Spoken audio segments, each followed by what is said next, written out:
Hello, ladies and gentlemen. I am O'Brien McMahon, and this is People Business.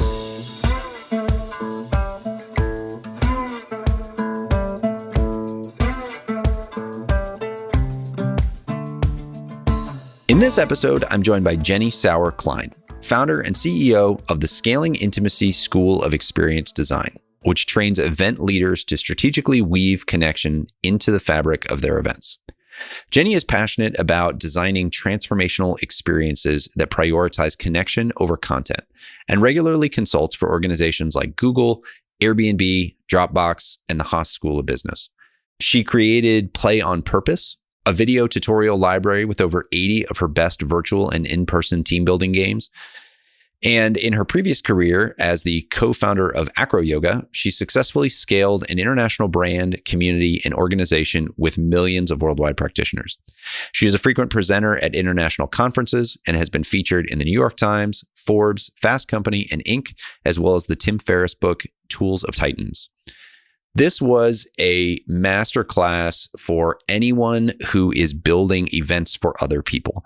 And by events for other people, that could mean somebody who wants to be a speaker, somebody who wants to put on a conference. It could be an HR team that is trying to design employee experiences within the business. It could also just be a parent wanting to take their kids on a great vacation or host a fun dinner party for friends. Every time people are coming together, it's an experience and it's an opportunity for connection and growth and meaning in life. That might sound like an overstatement, but as you listen to the conversation, I really think Jenny makes a compelling case for the way we can build more meaning and connection into all of our experiences. We get deep into how to do that, and we talk a lot about connection, about what connection really is, how to foster it, and how as busy virtual individuals, we can be purposeful in how we get more connection in our lives. This was a fantastic conversation. I could have talked to Jenny all day. I hope you enjoy it. I hope you get something out of it. Here is Jenny Sauer-Klein. Jenny, welcome to the show. Very excited to have you on and talk about, among other things, connection today. Yes, my favorite topic in the world. Thanks so much for having me. It's a term that has gotten more meaning for me. I think I had listened to some podcasts. Actually, we were just talking about Tim Ferriss before this. I was listening to one of his podcasts a couple years ago, and he had on a gentleman, I think its title was Rabbi Lord Sachs was his name. And I'm butchering that, but he was a gentleman who was the head rabbi in the UK. And he was talking about how the world sort of ebbs and flows between individualism and connectivity, and how we've been sort of on this path of individualization, and we need to sort of come back to this connection and community. And then we went and hit the pandemic, and we all got disconnected and had to somehow figure out how to reconnect virtually.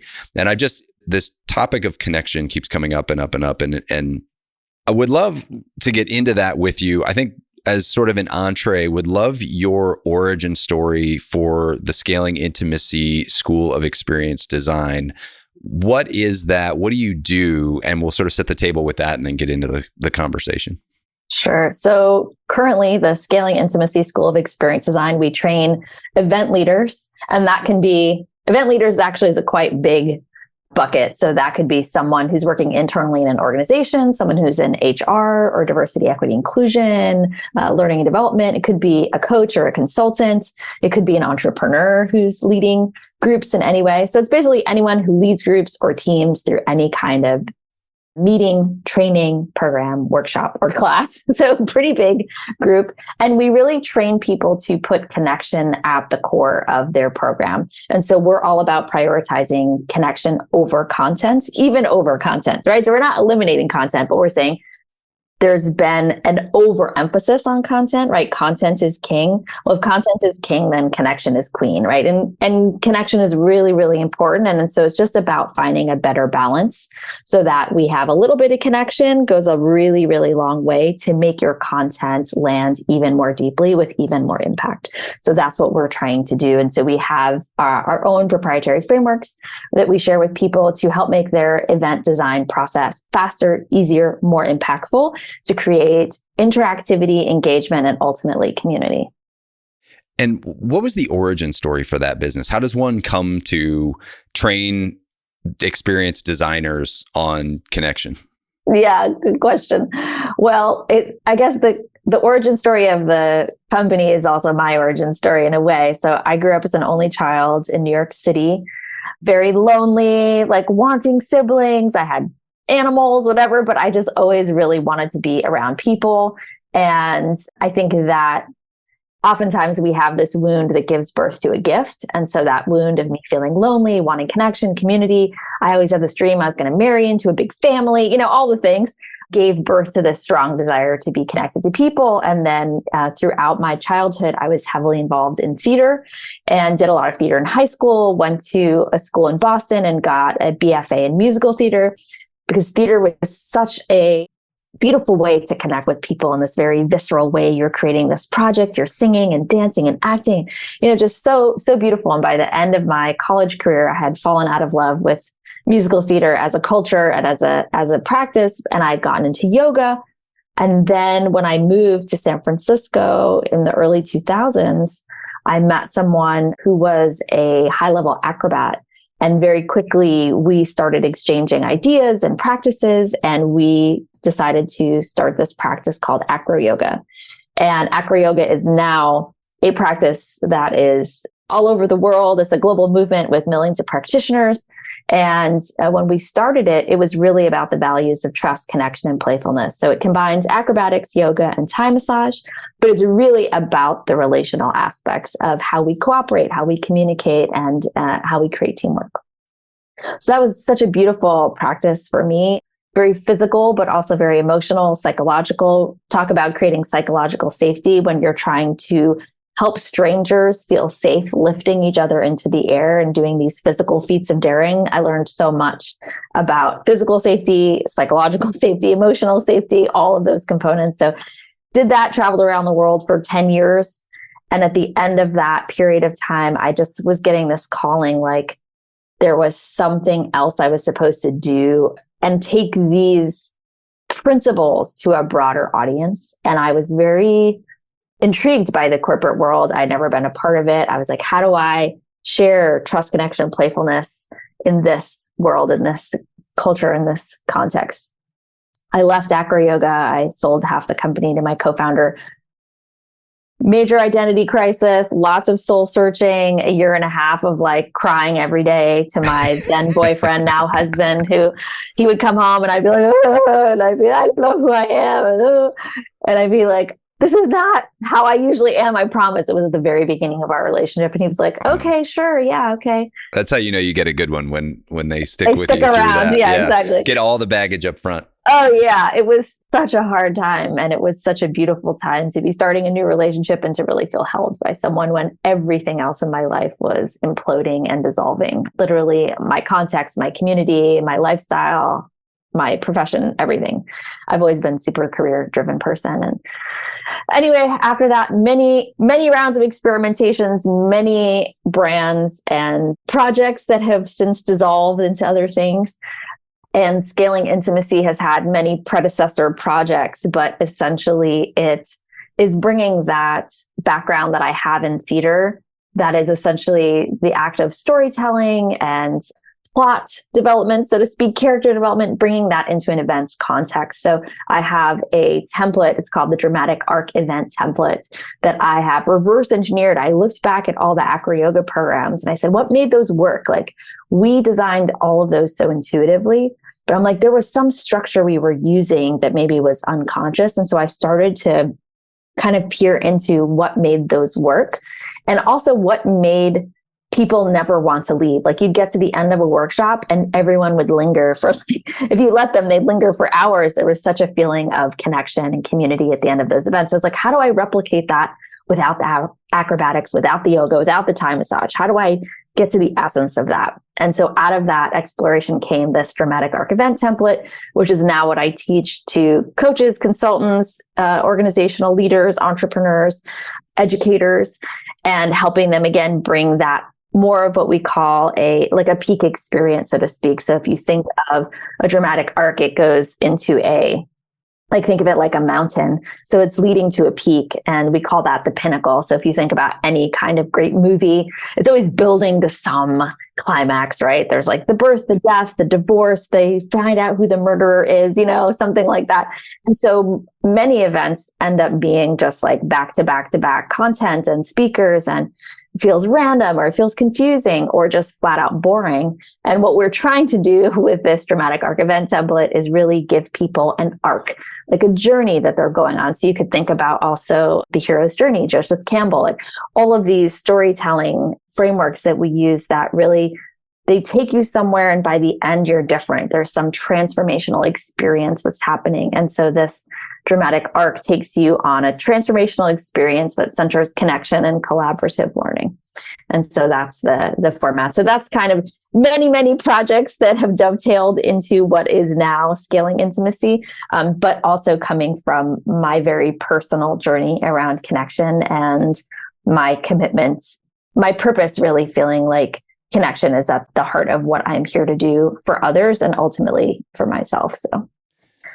So I was going to ask you about that later, about that template, and we can talk about it now for a minute, because coincidentally or not, the latest book that I just finished is Designing Experiences by Robert Rossman and Matthew Jourdan, I think is how you pronounce his last name. And this kind of design thinking has been another topic that's come up on the podcast a lot. And so I bought this fantastic book on how to build experiences. But one of the things that stuck out for me was exactly what you're talking about making an experience its own story. And I thought that was so interesting. And then I saw that when I was researching you. And I don't think we think about that enough, right? Like we talk about storytelling in a way where it's like, oh, you have to tell stories. But what I like about what you're doing and what they talked about in the book is like you're actually putting somebody into a story. And so you're putting them in the hero's seat, and you're allowing them to sort of walk through a story in whatever you have, your 20 minutes, your hour-long session, your one-day seminar, whatever it is. It just feels so refreshing. And when you hear it, you're like, oh, that makes so much sense. But most of us wouldn't think that. Yes, absolutely. I think so often we get into this mindset, what we call the sage on the stage, right? It's about the person on the stage disseminating information to generally a disengaged audience. And so what we want to do is flip that script and instead put the spotlight on the audience instead of on the facilitator, leader, trainer, speaker, whoever presenter is, and say, okay, our heroes, our protagonists are the participants, not the presenters. And so it's really turning all of that around. And then you're telling the story to the participants. And I think also that shift from like audience to participants is really important. Like they are co-creating and co-developing this experience with you. And so I always think one of my facilitation principles is you are the invisible architect. And so as the experience designer, as the facilitator, as the leader of the group, you are really there to create. It's very much like you create the frame and you give them the paint and some general idea and then walk away and let them create the masterpiece. And so how do you create just enough structure so that you can fade into the background and your participants are empowered to co-create this experience with you and with each other? So I think that's a really important, and it's a different way of looking at event design or experience design. So is that just like turning every session into a workshop, essentially? Like, is that a way to think about it, or is there something more or different going on there? Yeah, I think that's a great question. Probably I am biased and I would say yes. Like, I feel like there should never be another webinar ever in the world. That's my own, that would be my stake in the ground, just because I think that when you think about if you're gathering a group live, whether that's virtual, hybrid, in person, doesn't matter the format. But if you have a group who's gathering live, you start to think about how do I maximize this live group experience time? It is not lectures. It is not slideshows. It is not information dissemination. All of those things can happen alone and they can happen asynchronously and still have the same amount of impact. But there are certain things that you can only do live as a group And those are the things that you want to focus your time and energy doing, which tends to lend itself to more of a workshop style format, which is interactive, engaging, it's breakouts, it's small groups, it's conversations, it's dialogue, it's exercises and activities. Those are the things that create experiences, certainly, right? Like information doesn't create an experience. You can watch a TED Talk and you can have really profound thoughts, but it's not an experience. It's not a visceral activity or exercise you're going through that's changing who you are, how you're built, or your worldview in that moment. So what we try to do in our School of Experience Design is really give people visceral experiences that fundamentally change who they are, how they think, how they behave, how they interact, right? You want to see that arc of transformation. And just because it's coming up, and I think it's one of my best tools and the things I love to share with people, that's like a very simplified way to think about this, is when you're thinking about your audience, your participants, I like to think of it as a primary shift. So as we're thinking about transformation from that A to Z, A being the very first few moments of your session, Z being the end of it, right? What is that arc of transformation? And a primary shift is a very simple way to encapsulate that. So it's from X to Y or from A to Z, right? What is that from to? So the from is the state that you're meeting them in, and the to is the state that you want to leave them in. So it's another way that you get to empathize with your audience, like put yourself in your audience's shoes and say, okay, what hopes and dreams might they be coming with? What fears or concerns might they be entering with? What do they want to get out of this? And how do we deliver that to them in the most effective way? And so it might be in a very simplistic way, like you might say your primary shift is to go from confused to clear, or from overwhelmed to empowered, or, those are just simple ways to do it. But it's really thinking about what is that primary shift, that primary mindset shift that you want to create for your audience through the content that you're doing. And then you just check at every point in your program, is this moving my audience towards the primary shift? And if it's not, it's a really easy way to filter your content and say, maybe that's asynchronous. Maybe that's for another meeting or another training moment, but it helps you get really specific and clear about what you're doing and why you're doing it. And when your audience feels that clarity of intention and direction, they feel much more invested and they're much more willing to go with you wherever you want to take them.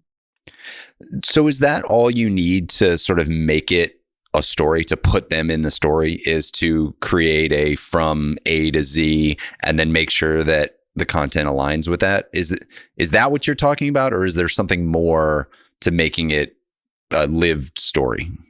That's a great question. I think I don't know if that would be a very interesting experiment to be like, if we only had that, would it create this experience of story?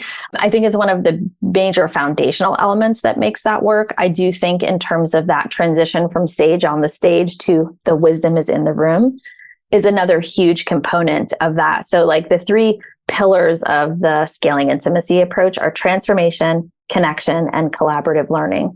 So I think without that collaborative learning piece, without that sense of we're all in this together, everyone's bringing wisdom into the room and we're learning with and from each other, you can tell your audience a story, but to really center them at the heart of a story, it means you need to involve them, create space for them, ask for feedback, have them be sharing with each other. I think that's another huge shift that's really important. I think a primary shift will be a great foundation. And then if you can really incorporate that collaborative learning piece, that helps a lot to help people feel it's not like you're telling them the story. It's like they're telling their own story. We're telling the story together. And without their investment and involvement, I don't think you get to that level of engagement. Interesting. I've got a bunch of ideas just running through my head. I have a couple of speaking engagements coming up. So yeah, I just had a couple of things sort of popping through my head. What other elements should people be paying attention to as far as creating story or experience? You mentioned transformation, connection, collaborative learning as sort of your three pillars. Is there anything else that people should be thinking just sort of thematically around setting up this kind of arc? I'd say in some ways, like with the arc itself, we talked a little bit about pinnacle before, that thing that it's all leading up to. Your primary shift points you to your pinnacle. So if you're going from confused to clarity, then that clarity should happen at the pinnacle moment. And that pinnacle is an experience or an activity. It's not information. So that's not where your keynote speaker goes. That's where some kind of experiential activity happens, where people are having that insight or revelation for themselves. And that is really hard for people to wrap their head around. They get really like, about it, because we're very used to this kind of lecture-based events, programs. And so it takes risk and it takes courage to go outside of that. People are often afraid, like, what if it backfires? What if this and that happens? And sometimes that can be a self-fulfilling prophecy if you let it get in your head too much. But I think oftentimes it's very refreshing, and people really appreciate having the chance to like reflect for themselves and discover for themselves. And I would also say, leading up to that, one of my favorite and most important part of event design that I think is highly underrated is the power of guidelines. And so for me, that's one of our elements on our templates towards the beginning. And it's the piece where you are sharing with your participants the mindsets that will help them get the most out of the experience. So again, you're thinking what might be their hopes and dreams, what might be their fears and concerns. And those are two different angles to look at when you're creating guidelines. So hopes and dreams, like, how do I help accelerate their path towards getting what they want? Fears and concerns, what are the things standing in the way of that? Like, okay, some people are coming to this training because it's mandatory and they don't want to be here. Okay, how are you going to acknowledge that and somehow get them on board? Or someone maybe is like thinking this is going to be really cheesy, or it's going to be forced fun, or it's going to, whatever the things are, right? That they're like, ugh, I don't want to do this. How do you disarm some of those defenses right from the beginning? And when you do those things, my experience is that one of my principles also is like, go slow to go fast. And this is especially true in the beginning. So if you take time in the beginning of your session to really set the container, the mindsets, how this universe operates, because an event, a training, a program, a meeting is a mini universe, right? Every time people enter, there's an opportunity to set a cultural context that's new, that's different than the mainframe, whatever that is. And so the way to do that is you have to be hyper intentional and hyper explicit. And when you do that, you can get people to buy in. And it's literally like putting on rose colored glasses, blue color, whatever kind of glasses you want. But you have to really intentionally craft, like, what is this world and how do we behave here and what behaviors are rewarded and how do we want to set the tone? And so some of my favorite guidelines, the one that I use all the time, is full participation. That's always like my first guideline.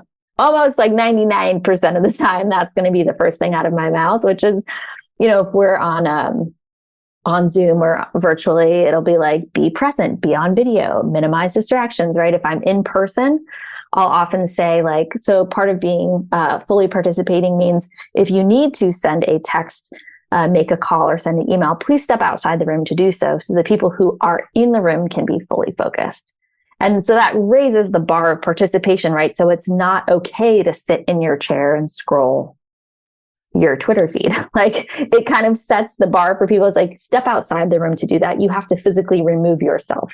And so it creates this environment where everyone's actually focused and present. Now, then it's our responsibility to engage people and to keep them involved, right? We can't just say that and then lecture for 2 hours and be like, well, we said do this, blah, blah, blah. So anyway, full participation is one of my favorite ones. If I'm in a environment where there's a lot of people that don't know each other yet, I often use the one, stranger is a friend you haven't met yet, which I really love, especially if I'm at a conference or, something like that. It's such a beautiful one to just see like, hey, the quality of connections you make today depend largely on how you perceive them, how valuable you perceive them to be. So can you look around the room right now and imagine that you might meet a new friend, you might meet a collaborator, you might meet a mentor, you might meet a new business partner. Like, who knows what's alive in this space, but the more you're open to that, the more some of that might come through for you. So some of those guidelines setting in the beginning, I find, is one of the most powerful things you can do to set yourself and your participants up for success. I want to pull out a piece of what you said around people walking in with the attitude of, oh, this is forced fun, this is cheesy. There's that, because I think anybody who's been to conferences, in their course of their career has sat through something where people come in and they're full of high energy. Like you've been sitting there all day, and then somebody comes in and they're high energy and they're like, great, we're going to do this. And I want you to turn to the person next to you. And everybody just kind of goes like, oh, Jesus Christ. Here we go. So what are I think setting guidelines is one good example. Well, what are the other ways for getting that kind of engagement while making it something that people, not that everybody's going to just be like, woohoo, let's go and jump right in, but like, it's at least a little bit of a more welcoming entree than, the cheesy forced fun concept. Totally. That's one of my favorite questions, because it's one of the major things we have to overcome as facilitators and designers, especially when you are focusing on connection, because there are, I would never to an audience say the word icebreaker, because it's so loaded. For some people that means fun and connection and enjoyment. And for other people that means, oh my God, panic, run the other way, get me out of here right now. And I've seen both plenty of times. So it's all partially, in a simple way, it's like partially how we frame it, right? How you introduce it can be helpful. So not saying icebreaker, sometimes I'll say community connection or connection activity. I think also one of the principles I use is like connect early and connect often. So in the scenario you were mentioning, right? It's like people have already been sitting there for hours and they're in this, what I call the passive observer mode, right? It's like, oh, I've been sitting back, I've been listening. And now all of a sudden, some brah rah sis boom bah person on stage is coming at me with all this energy and wanting me to turn to the person next to me. And I'm not there, right? It's like, it's too big of a leap.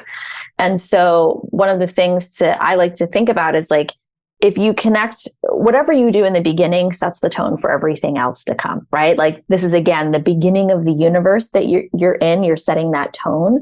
So whatever happens in the first 10 minutes is almost like a microcosm of the whole event in a way. So whatever that initiation is going to help people either lean in or lean back. Either they're going to engage or they're going to disengage. Either they're going to open or they're going to close.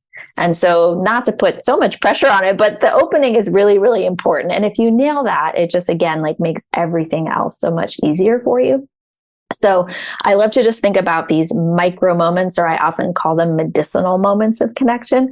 They don't have to be really long, right? You don't have to do some really complex icebreaker scavenger hunt thing. It can be a 5-minute, sometimes at an event like that, it's like, hey, okay, so you do your welcome. Thanks everyone for coming, blah, blah. I'm so-and-so. I'm going to be your this and that.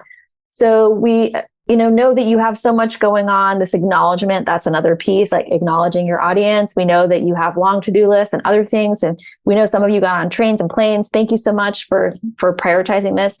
And we'd love to just give you a moment now to meet the people around you. So just turn to someone near you and just share for a minute or two each why you're here. Like, what's in this for you? What are you hoping to get out of the day, right? Super simple. Have that moment, come back, have a couple people share from the group, right? So it's just setting that tone right away. This is going to be interactive. This is going to be engaging. This is about you. We want to hear from you. And that's not like a forced fun activity, right? That's just helping people get present and helping them understand, why am I here? What do I want out of this? And then as you go, like that to me is more like an introductory moment. And then I would go into more of a traditional connection exercise icebreaker, like go a little bit deeper.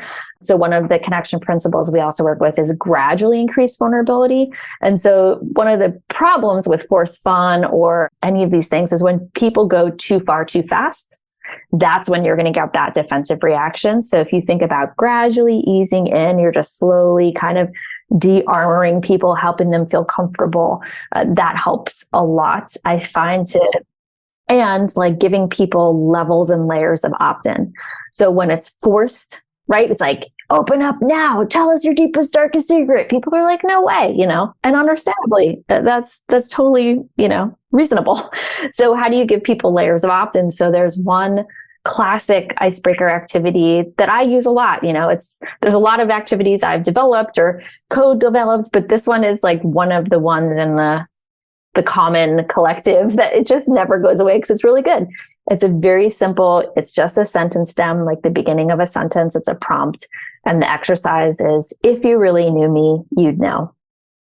I've done it in 2 concentric circles where people share that statement and then flip, one circle rotates and you do 30 seconds, 60 seconds, 90 seconds, like you kind of make it longer. I've done it in small groups of 3 where each person has a minute or 2 minutes each. You can do it in lots of different configurations, but when you introduce the exercise, I often will give a number of different examples of how you could answer it. Some stuff from your past, like your childhood, growing up, things about you from your past, something in the present. Like, if you really knew me, you'd know I'm still uncomfortable. I hate talking about myself. I can't wait for this exercise to be over, right?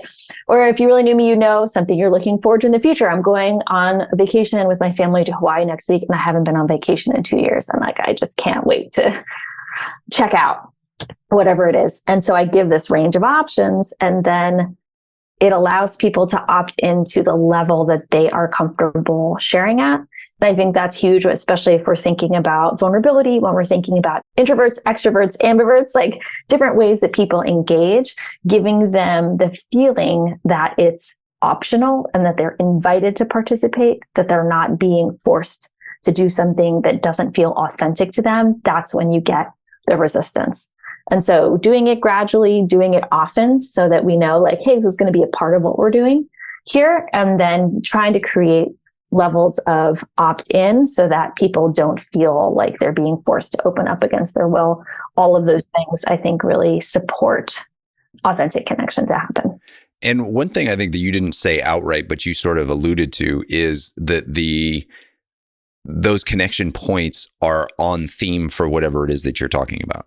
Like, you're not having somebody turn around and introduce themselves to somebody else if they're never going to have to interact with that person for the rest of the experience, or you're not having them share, something that has no relevance to what's about to happen. To your point about opening it up with, hey, tell people while you're here. Like, that doesn't make sense at the end of the event, but it makes all the sense in the world at the beginning of the event. So making sure that it aligns with where you're trying to go. Yeah, I think that's another great point, and one that we often talk about is part of why people are resistant to icebreakers is because it feels like a token gesture that's completely irrelevant to what we're doing. It's like this random aside, some game someone found on the internet. It's like, let's do this weird thing, and now we're bonded. And that is where I feel like people put up resistance. But if you can make it thematically, contextually relevant, then there's a lot more buy-in. So I oftentimes think about, what's an appropriate overlap between personal and professional? So many of us are facilitating in professional contexts and a work context. So some of the questions I like to think about that are relevant in that regard is like, what was your first job? Or what was your worst job? Or what's one hope or fear that you have for our industry as we rebound from COVID? Or who is a mentor that you've had in your life who influenced you, and, tell us more about how they influenced you in your career development. So in all of those questions, we're talking in a professional context, but there's some personal background. And if I ask you, what is one hope or fear you have for our industry as we rebound from COVID, that's not, tell me your analysis of like what the risk profile is of blah, blah, blah. It's like, tell me a hope or a fear, right? Tell me something that you're emotionally invested in, something that you care about. A mentor is like, oh yeah, all of us needed help to get where we are. And so it shows some humility, right? So we're looking at what is that cross section of something that can be personal, because that's where we get the juice of connection, is from our shared personal experience, but you can put it in a professional context so that it feels relevant to what someone is talking about or thinking about or working on in the context that they're in. So let's tiptoe into connection then, because we've sort of danced around it now for a long time, talking about how we structure events or experiences. And I think actually just one caveat too is we're talking a lot about events here, but I think that what you're outlining is true for any kind of experience that somebody is trying to create. I think it's just as relevant if you're hosting a dinner party and trying to make it a great evening for people as it is to hosting a conference and putting a bunch of speakers out in front of people. So I think just to be clear on that, like we're talking about how you create human experiences, not necessarily workshops. Is that fair? Yes. Okay. I think that a lot of the constructs that I share are particularly useful in a learning experience. So something that is a workshop or a conference or a training or a program where you want people to gain a new skill or insight or understanding. And as you're saying, all the principles can be extrapolated and applied to a birthday party, a dinner party, a company picnic, any kind of experience where you're gathering a group live for a shared purpose. Yeah. I mean, I'm a big fan of dinner parties, as I've actually talked about on here before. And I've thought a lot about kind of the art of the dinner party and a lot of the things that I think about in setting up a great environment there, you've actually brought up here. So I think skills, these types of principles apply to any kind of base experience. Yes, they're great if you're trying to get people to learn. And a lot of people who are listening to this will be in the corporate world thinking about how they create good experiences for their teams or present or whatever. But I think that I just want to make sure people realize that this stuff applies everywhere. So let's talk about connection. And just to start, might be a dumb question. How do you define connection? It's a good question. I'm like, do I have a definition of connection? So what are we talking about? Yeah, totally. I think when you look at, I have done a lot of defining of scaling intimacy, since that is the name of my school, so to speak. And I'll give you a tangential answer. And so I'll ask people what is your association with intimacy? And it's like closeness, depth, vulnerability. And when you look up intimacy, it is a feeling of familiarity. So I think there's something to do, if we extrapolate that towards connection as well. It's really, I always think about, how do you transform a room full of strangers into a sense of community? And there's wonderful research that just shows I'm forgetting what the actual term is, but it's in a wonderful book named Platonic by Dr. Marissa Franco, I believe is her name, that I've been reading. And it's called the mere exposure effect. Like literally just seeing the same person over and over, or seeing them multiple times, you're more prone to like that person than seeing them less. So literally just having exposure, the people you work with every day in your family, like who you see in your neighborhood, you're generally going to have more positive feelings towards them and be more open towards them. And so it's really, I think about, when we establish connection, I oftentimes will maybe interchange some of that with creating trust, creating rapport, creating affinity, right? There's some sense of belonging. There's some sense of bond that's there. There's a greater sense of trust, meaning I'm going to give you the benefit of the doubt. There's a sense of openness. And you start to feel less, when we regard someone as a stranger, we tend to be really guarded, suspicious, perhaps, right? And when we regard someone as a friend or a potential friend, we tend to be more trusting and more open. So we're trying to help people cross that line from anonymous stranger to potential friend. And that creates a whole different way that people approach each other and are willing to make connection. So what are the principles of connection? What are the core elements that get somebody or get two people or a group of people from strangers to that feeling of familiarity or intimacy? Mm-hmm. Yeah.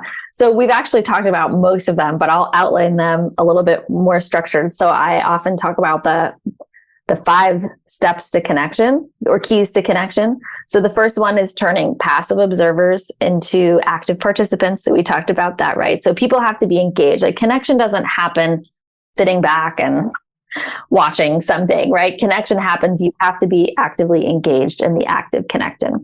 So that's the first one, is turning passive observers into active participants. The second one is connecting early. So we talked about that, right? So we have to set the tone with connection. It has to be something that we're engaging with right from the outset to show that this is a priority and this is how this universe operates. We're going to connect often. Then we're going to, connect early. Then we're going to connect often. So oftentimes people do one icebreaker at the beginning of a meeting or a gathering, and they're like, check, community. And the reality is that relationships take time. They take multiple touch points.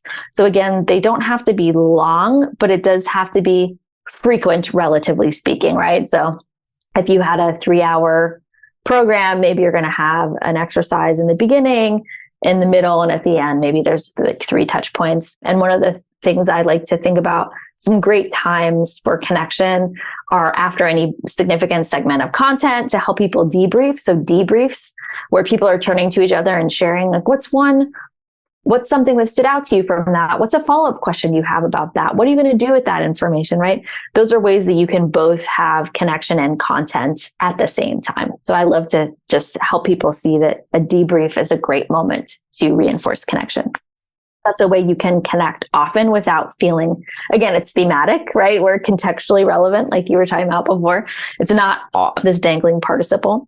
And I like moments of connection anytime the energy dips or is low. So that might be when you come back from a break or people have just had a big meal. Okay, let's have a moment of connection to kind of get some blood back into the brain kind of thing. That gets people really re-engaged. So passive observers and active participants, connecting early, connecting often, gradually increasing vulnerability, right? So not going too far too fast, but slowly opening the aperture. There's a study that I love to talk about that was in the late 1990s at a SUNY upstate New York university, and they were studying the development of platonic peer-to-peer relationships. And they found a number of factors that really made those relationships work. And it was sustained, reciprocal, personal self-disclosure. So it had to be sustained. It was ongoing. It was reciprocal. Everybody was doing it. It was personal. So it was about themselves, not like a theory or kind of like this professional rote kind of thing. And it had to be escalating. Sorry, that was the other word, escalating. So it has to gradually increase over time.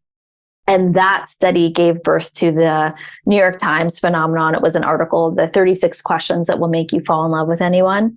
And so those questions came from this study that was not about falling in love with someone. It was about creating trust and connection peer-to-peer, platonically. But they can be used. So there was this whole series of questions and the sequencing of the questions, how you structure the questions, right? You can't ask the really deep questions up front.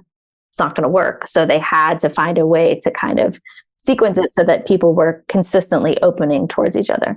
So gradually increase vulnerability. And then the last one that I like to think about from an experience design perspective is, do you want to go narrow and deep or wide and shallow?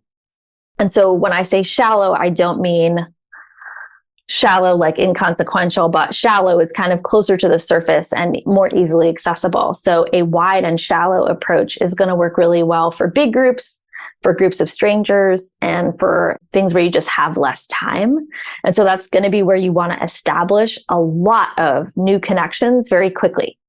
So it's kind of like rapid fire, like speed dating would be that kind of example of that wide and shallow approach. You're trying to get a feeling, a quick feeling, and then who you want to go narrow and deep with. So narrow and deep works really well when you have an intact team, when you have maybe a set group that's meeting, maybe it's a year-long leadership training or something where people are meeting over a period of time, and where you have a longer time to really like drop in. So in the 2017 and 18, I ran a conference called the Culture Conference for Organizational Leaders, which we're actually bringing back in 2024, which is exciting. But one of the things that I did in that conference, we had our main stage, we had our breakouts, our workshops, and then I created home groups for people. And this was a group of 8 to 10 people. It was a 2-day conference. They met towards the beginning of day 1 and towards the end of day 2. They were led by a facilitator, and each group got a chance to kind of digest what they were learning, to talk with each other and to process and integrate everything that was happening for them and to chew on some of the concepts. And some of those groups stayed together for months, if not years, after the conference ended. So just that kind of deep and narrow feeling of like within a conference, you've got that small home group, then you've got the medium-sized breakout workshops, and then you've got the large-size plenary kind of main stage sessions. So pulsing people between small, medium, and large groups, and then having that consistency. So when groups are meeting for multiple times, even just 2 times over the course of 2 days, helps to solidify those relationships and deepen those relationships. So just having that strategy, right? Knowing like, given my context, is it appropriate for me to do a wide and shallow approach to connection, or do I want to do the deep and narrow approach to connection? And in an Ideal world, I love to start wide and shallow and then go narrow and deep if I have time to do both. So the deep and narrow really has to do with repetition, length of time. That consistency and familiarity builds every time you see the same person over and over again. Those are awesome. One thing I want to pull out that you had said and just shine a little spotlight on is the power of the debrief or reflection. And in reading the Designing Experiences book, there was sort of another thing that they said, and I was like, oh yeah, duh. But like, you don't know it until somebody tells you, is the fact that every experience can't be a heightened experience, and people actually need to come down and reset. And so giving people a chance to mentally take a break is good. But then also the experience isn't just about the experience, it's about how you process the experience. So actually, if you can take that downtime and actually allow people to process it, verbalize it to the group, not only is it connecting people, but it's actually like solidifying the experience in their own psyche so that they are processing what they're hearing in a more meaningful way. And I'm involved with a nonprofit here in Chicago called Embark that I've talked about before. Fantastic group. And it's all about experience-based learning. And one of the things that they build into every single session is reflective exercises. And lo and behold, everybody comes away from those experiences talking about them afterwards, saying how transformational they are. And I think that that's a big part of it, is that they're allowed to reflect actually as part of the experience. Mm-hmm. Yeah, I would 100% agree with that. A lot of what you see, people have these like peak experiences and the experience ends at the peak. And it's like, woo, blowout, serotonin, dopamine, gone, right? You forgot your shoes. You don't know where you're going. And that's because it's lacking that period of integration, debrief, reflection. And it's so crucial. There's an educational theorist, Dr. David Kolb, who put forth this experiential learning cycle. And so the first part, it's got 4 parts. And the first part is, you do the activity, like you have the experience, whatever the thing is. And then the other 3 steps are all about how you integrate and reflect on that experience. So it's like, oh, what's the meaning of that? And well, what happened? What did I notice? What's the meaning of that? And then what am I going to do? Like, what's the application of it? And without those 3 parts, I don't think you always have to do all 3 sections, so to speak, after every activity or exercise. But at least having some elements of reflection is so crucial to help people integrate and assimilate and digest what just happened. And what does that mean for me? What am I going to do differently because of this?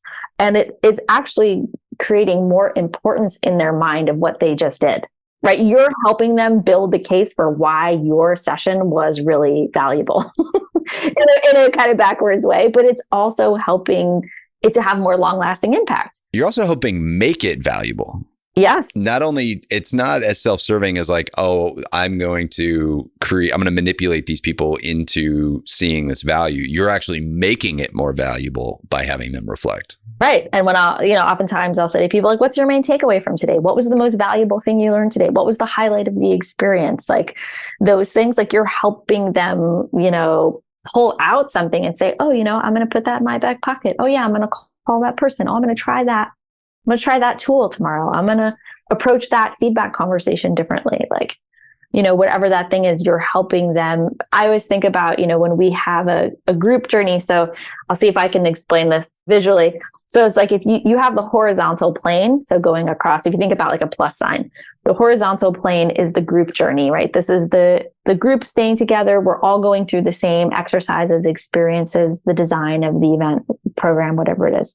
And then there's this vertical plane, so going up and down, and that's the individual journey of like what is relevant and meaningful to each person within that group experience. And so that's where things get really interesting, is the intersection of the horizontal and vertical planes, where you're taking a group of people through the same experience, but making it hyper relevant to each individual.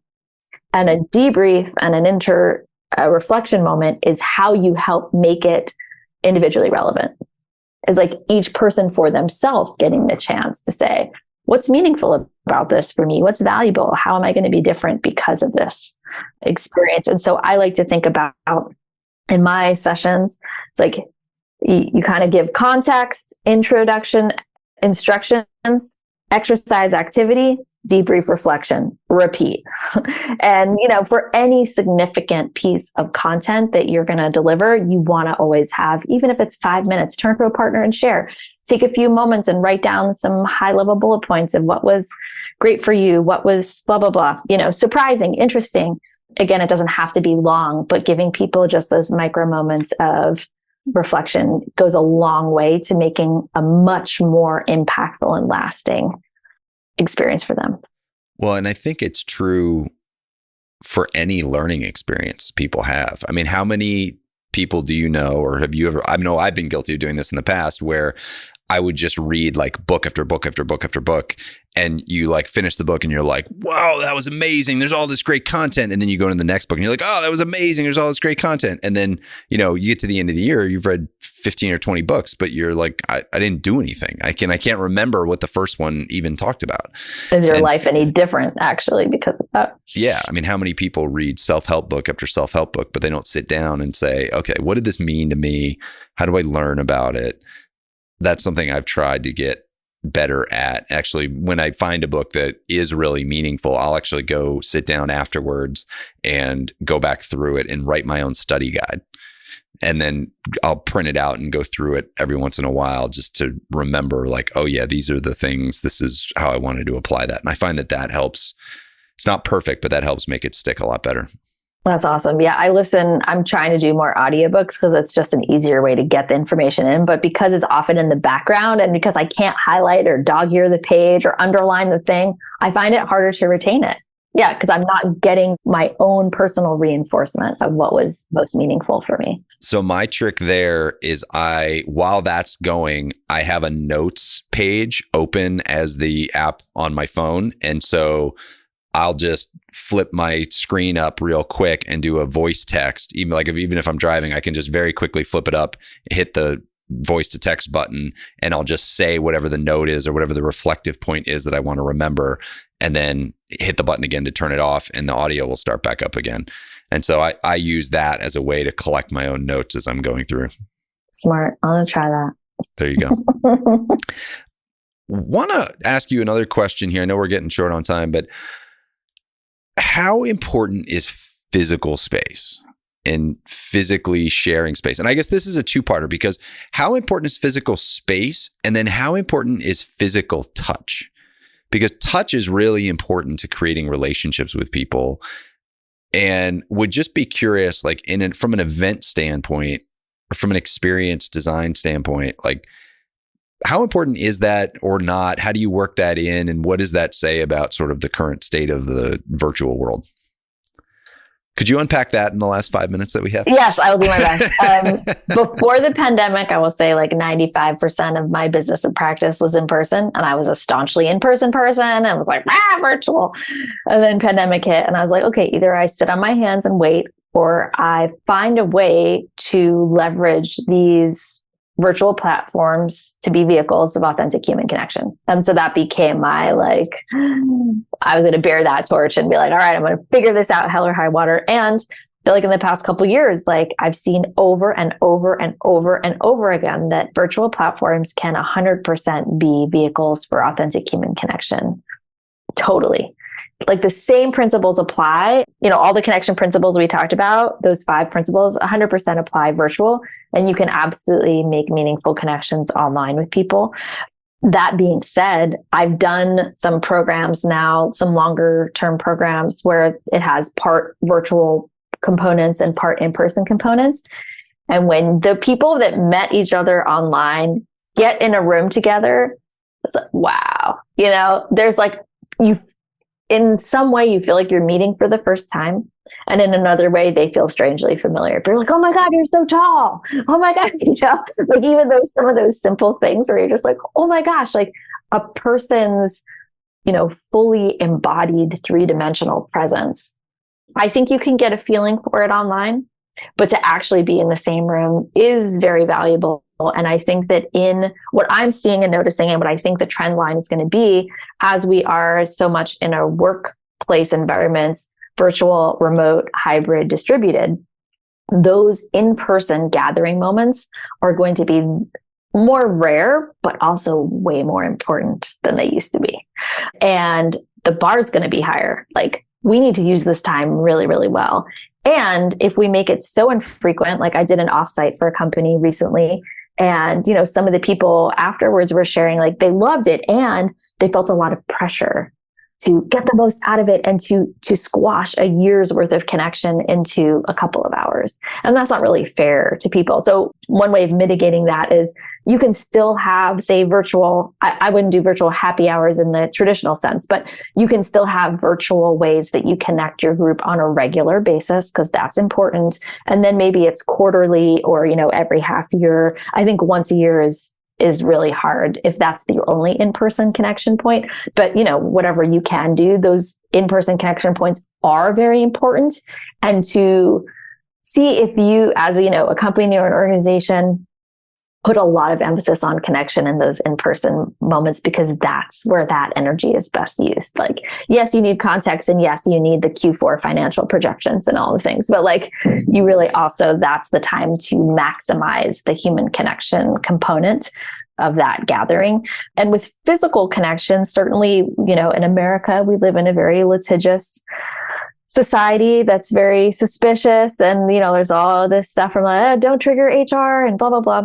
However, when you think about physical connection, oxytocin, bonding, like, these are very biologically based phenomenon that do help us feel close to each other.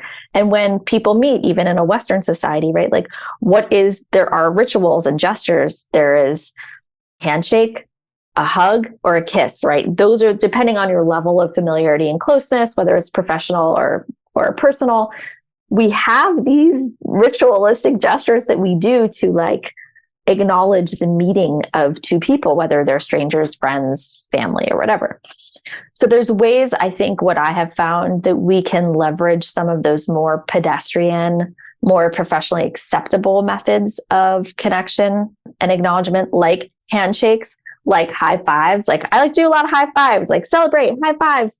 If you've ever been to any Tony Robbins stuff, like, he'll often, you know, between exercises, you're standing in a stadium of like 5,000 people, and be like, okay, give 10 high fives to all the people around you. And so everyone is looking for everyone else. High fives, high fives, high fives. And it's celebratory, it's positive, it's the stranger as a friend you haven't met yet, it's physical connection, it's amping the energy.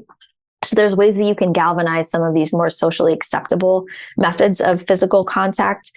In some scenarios where I have more buy-in from groups, especially if we're doing long days together, I'll do a little, like, very simple, like, shoulder rub, squeeze, you know, kind of pat downs, you know, simple things that just help people. It has a purpose, right? We're energizing, we're helping wake up, blah, blah, blah. And you can do it, if it's instructed properly, you can do it in a way that's not sexual and that's not misleading and that's not confusing. So I think you as the facilitator have to be really clear, really clean, really directive, really intentional. There are ways to do it. Obviously, you need buy-in from your participants and from your point of contact and from HR and whatever. But I think that physical presence in a room is highly valuable. And that, even without physical contact, is enough to create some sense of, like, bonding and closeness. Yeah. It just seems to me like there's so much that you can do virtually, and yet if all you're doing is virtual, you still wind up very lonely. I think ultimately that is true. Ultimately, like, I spent so much time connecting deeply with people virtually during the pandemic that I actually felt really fulfilled, and it was lovely. And then this fall of 22, all of a sudden it, like, hit me. And I was like, okay, I'm an entrepreneur who works from home. I've been facilitating almost exclusively virtually for the past 2.5 years. And I'm the parent of a young child. And all three of those things just have been the trifecta of isolation, where I was like, oh man, like, it finally hit me, where I was like, this is not enough. The virtual is not fulfilling my human connection need enough anymore. Yeah. And so I think ultimately it catches up with you. We have 2 young kids. We were very cautious during the meat of the pandemic. Everything was virtual. We didn't see anybody but our own family. And I was fine for a long period of time. And then all of a sudden I wasn't anymore. And I was like, and I live in Chicago and it gets very dark in the wintertime. And I was like, I'm not in a good spot here. This is not sustainable. I need to do something else. Yeah. So I've felt that for sure. Yeah. And I think, pre-pandemic, we as a culture in America, we're already in a loneliness epidemic, and it's only gotten worse since the pandemic. And so really acknowledging, like, there's studies that show that loneliness is as harmful to your health as smoking 15 cigarettes a day. So it's really important for our health and our well-being and our productivity and all the things, like, to have those strong social connections. And part of that, I think, is really important to have an in-person component. One question I wanted to make sure that I asked you, and this isn't so much from the event standpoint, but it's from the participant standpoint. You just talked about how important connection is, and it's actually important for our health. There are actual healthy chemicals that get released when we connect with people, when we touch people. People who are well connected live longer. Like, this is a big health issue for people. At the same time, we're all running really hard. We are, we're focused on our work. We're all busy, air quote, busy all the time. We're busier than we've ever been. And it can be really hard as adults to find the time, or make the time rather, for this kind of connection. What advice do you have for people who are running really hard and really busy, or who don't naturally have big social networks and connect with people? What advice do you have to them on how to foster better, deeper connections in their lives? So much of the research that I've been reading is basically saying, we like to think as adults that friendships and relationships just organically happen. We'll just meet someone and we'll just become close and blah, blah, blah. And it's just not true. Like, there is so much intention that is needed, like, when we have a connection. So some of the research and the suggestions that I've been seeing as well are like, just think about the people that you already see and that you already have contact with. Who are the people, whether it's family, whether it's someone in your neighborhood.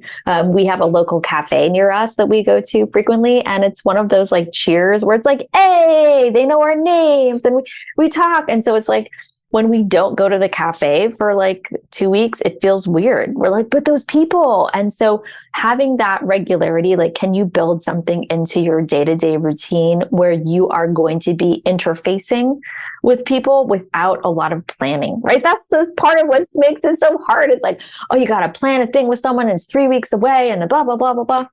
Your place, my place. Like, are there any things you can do where you're just naturally going to be running into people that you care about or could develop closer relationships with? And especially if it's the same group of people, right? Yes, the same group of people. And so this is why also people really suggest doing something like a book club that meets every month, right? What's a set it and forget it way that you can have that narrow and deep feeling of connection, right? It's that intact group over a long period of time. So can you join a longer thing, something that meets regularly? I also think about, how can you kind of kill many birds with one stone? I don't love that metaphor, but it's like, I love being in nature. I like moving my body. I like connecting with friends. So I live in Oakland.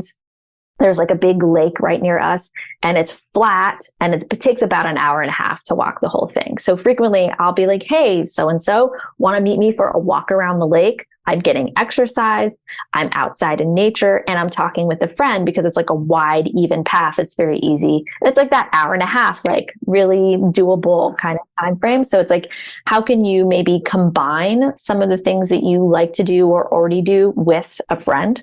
I find that's also helpful. And the other thing that we like to do, I have spent a lot of time being like, why did I have such deep friendships in my 20s that are now hard to establish in my 30s or now 40s? And I think part of it is because, we used to go traveling with people. We would live with people in a college dorm. You spent what I call deep time with people. And now, as we're adults or we have families and careers, it's much more of this like catch as catch can, like a dinner here and there, like a movie once in a while. So how do we recapture that feeling of deep time? And what I've found is, can we rent an Airbnb we're going to Santa Cruz over New Year's with another family. They used to live right behind us. They were our neighbors, and we're like # neighbors for life, and we were pod mates with them during the pandemic. They were pregnant. We were pregnant. It was like a whole thing. We went through some deep bonding during that time. But so we're renting a house together over New Year's. And so I find that like, can you live together? Can you go somewhere? Can you, if your family's going on vacation, is there another family that you can go with? So having that thing where you're living together or spending multiple days with other people or other families creates that sense of deep time and shared experience that I think is, or like, are you going to go to a music festival? Can you go with some other people? Or if you go to a conference, like invite some of your colleagues to go do a thing together that's over multiple days. I find that really helps to create that sense of like deep bonding. I think especially if it's hard too. I think there is something incredibly powerful to doing something over a long period of time that it's also hard. Like that bonds people together. And we're planning a trip right now. I've got 4 very close friends from college who all live in different cities around the country right now. And we're celebrating next year 20 years of all knowing each other. And we're all going to go on vacation. And one of the things that I've been pushing hard, I think a couple of the guys are like, well, let's just go veg out. And I'm like, we need to have something that we're going to do together that is more challenging. And people, a couple of them are like, well, I just want to be on vacation. And I'm like, I know, but we don't see each other. We don't live together. We don't get shared experience very often. So let's go do something that's going to be a little bit harder so that we're continuing to reinforce these relationships. I think that is important. And I think that's one of the reasons that as adults, these sort of like, oh, we get together from time to time, and we usually do it around leisure, right? We usually do it around alcohol, movies. I think dinner is different because I think there is some really deep work that comes out of dinners. But I think a lot of it is let's go to the bar, let's go here, let's just go like sort of turn off together instead of going out and doing more active things together. Yeah, it's going into passive observer mode together instead of active participant mode together. And, I often talk in my work about, it's not a schematic I made up by any means, but I often refer to as the comfort zone, stretch zone, panic zone, right? So it's like always when we're with audiences, participants in a training or programs, like you want to meet them in the comfort zone, get them quickly into the stretch zone, expand the stretch zone without going into the panic zone.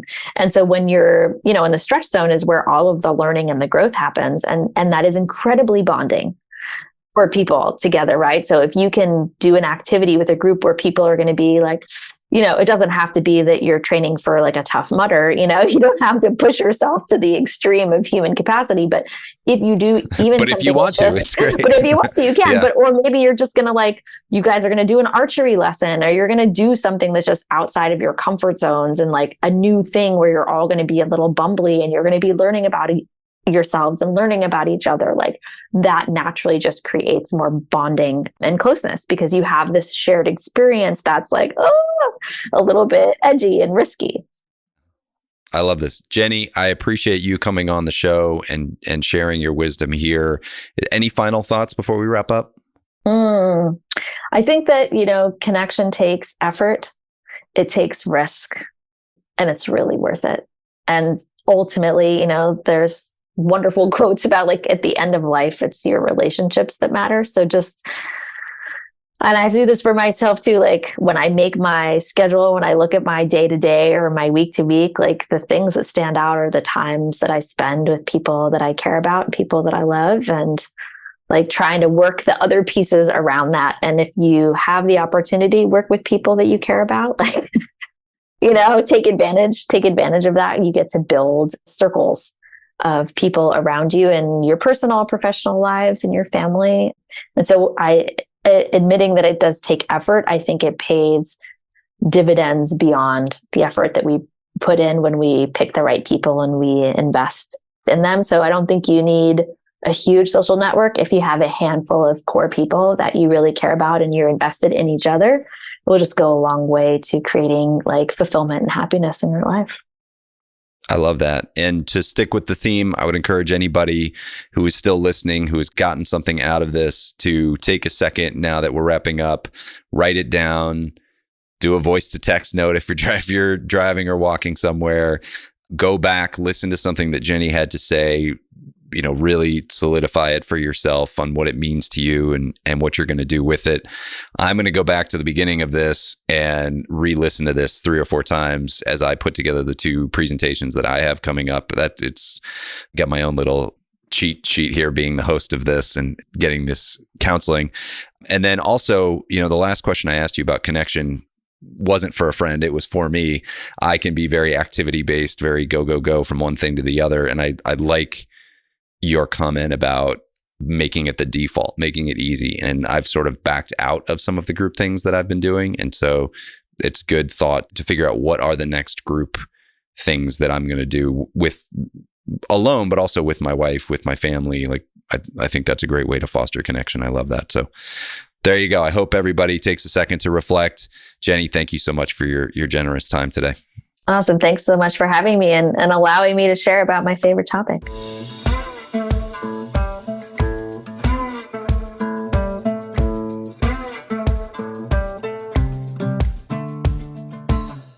Hey folks, one last thing before you go.